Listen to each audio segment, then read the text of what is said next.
Olá a todos, meu nome é Jairo Lima. Estou aqui hoje para falar sobre um fenômeno da psicologia que tem importância para o processo penal e você precisa saber disso. Você é advogado, advogada, você é operador de direito. Estou falando do efeito halo. Você já ouviu falar do efeito halo? Permitam-me compartilhar a tela com vocês para a gente falar um pouco aqui deste assunto. Então, inicio trazendo o conceito para vocês. Ele dizer que os erros judiciais, ou decisões judiciais que são equivocadas, elas partem de uma sedução inicial que é provocada pela intuição. Afinal de contas, todos nós, seres humanos, temos as nossas intuições e acreditamos nela. O ser humano ele precisa da sua zona de conforto, não suportando viver com conflitos internos. O efeito halo, portanto, ele corresponde a essa tendência, como diz Alexandre Moraes da Rosa, uma tendência humana de pressupor conhecimento específico, intangível, a partir de usos gerais e mais tangíveis. Então, é muito fácil você credibilizar algo em virtude de uma qualidade anterior que você já reconhece. Por exemplo, se você reconhece que a Apple é uma grande empresa, que o iPhone é um celular muito bom, a tendência é que no próximo lançamento da empresa, seja de um celular ou de um notebook, enfim, você acredite que aquele material, sem conhecê-lo, você acredita que aquele material é muito bom também, porque você parte dessa pressuposta, dessa premissa inicial. Então, isso é uma das diversas armadilhas cognitivas que é inerente à dinâmica do processo penal. E o advogado ele tem que saber lidar com o efeituá-lo no processo. E é importante dizer que na concepção aqui conceitual do efeitual, o observador ele pode, a partir de uma qualidade específica, a qualidade que ele extrai do objeto ou da pessoa, acreditando que aquela pessoa se veste bem e deve ter caráter em virtude disso, que aquela pessoa é bonita e a beleza pode também trazer essa percepção de que a pessoa é uma pessoa correta, enfim, que vai prestar um depoimento de qualidade. Então, a partir dessa primeira qualidade, ela dobra a percepção benéfica em favor daquilo que ela observa, da pessoa que é observada. Concluindo que dali, então, daquela primeira qualidade positiva, emanam diversas outras qualidades também positivas. Então, é aquela expressão, a primeira impressão é que fica. E essa primeira impressão, ela impacta posteriormente no julgamento, atrapalhando a forma como se elabora o pensamento sobre uma pessoa. E é por isso que nós chamamos o efeituado de uma distorção da percepção. Esse efeito ele ocorre quando inicialmente se tem uma boa impressão sobre a pessoa, e já o outro efeito, o efeito de chifre, o efeito de Abraham, é exatamente o contrário, quando se tem uma qualidade negativa inicial. Então, isso para o processo penal. Às vezes a vítima se apresenta com um discurso razoado, ela já chega naquela condição de ter sido, de fato, vítima de algum ilícito penal que a sociedade repugna. Então, o depoimento dela, em tese, é colhido com esta percepção de uma pessoa que precisa de um acolhimento judicial.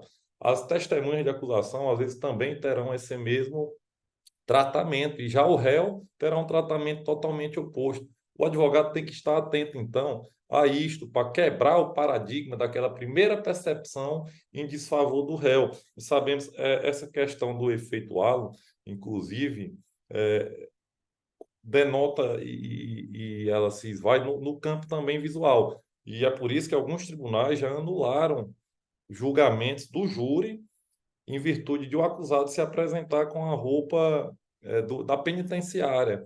Aquilo já causou uma primeira impressão péssima para os jurados e certamente influencia no julgamento.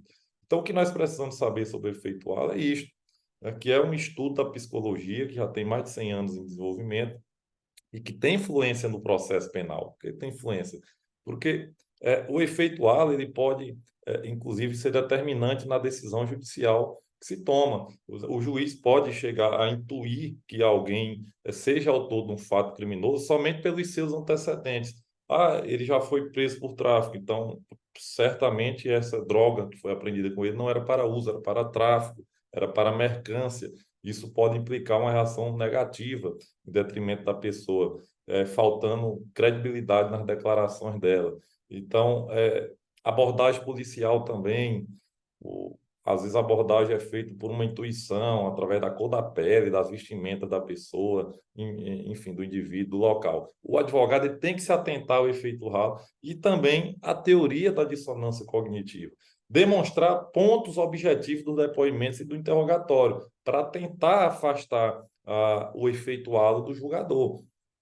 Há uma tendência natural a se prestigiar mais um depoimento em prejuízo de outro. E cabe aí a nós, advogados, afastarmos os fatores externos, trazendo tranquilidade e coerência para o julgador.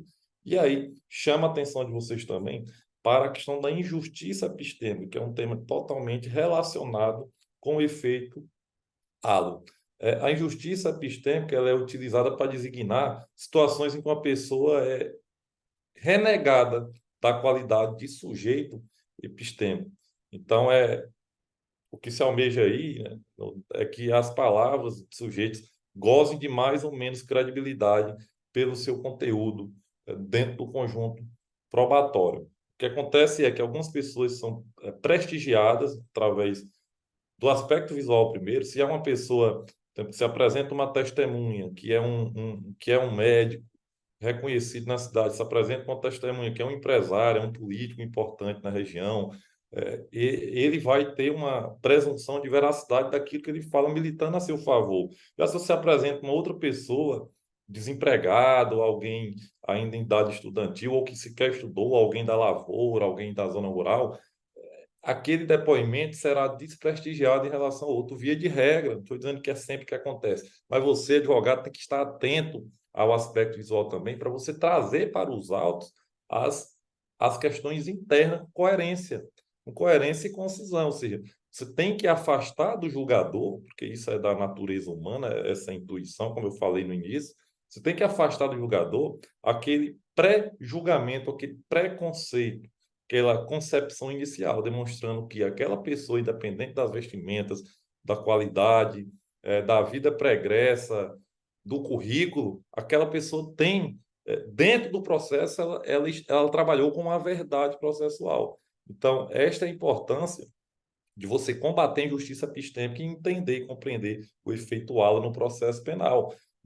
Um exemplo muito gritante aí é quando há uma busca e apreensão no domicílio, a polícia suspeita ou recebe a denúncia anônima, invade uma casa, ingressa no domicílio, apreende drogas e aquilo chega até o juiz na instrução. E na instrução processual, os policiais vão sustentar a versão de que o dono da residência autorizou o ingresso desse, e o réu vai dizer que não, que ninguém autorizou, que ele não autorizou. Aquela discussão entre a palavra dos policiais e a palavra do réu tem gerado diversas condenações em verdadeira injustiça epistêmica, que o próprio STJ tem hoje reconhecido que essas fundadas suspeitas não podem se dar através tão somente de uma denúncia anônima, e que também há que se ter essa autorização expressa pelo acusado ou investigado. Então, a injustiça epistêmica existe, é uma realidade, o efeito halo existe, é uma realidade, influencia no processo penal. Então, entender de processo penal não é entender só de lei ou da legislação seca, mas é compreender fenômenos psicológicos, porque, afinal de contas, o que está em julgamento são pessoas, são atos, fatos praticados ou não por pessoas. Portanto, entender a psique humana é necessário e fundamental para o seu sucesso como advogado criminalista. Forte abraço, até o próximo.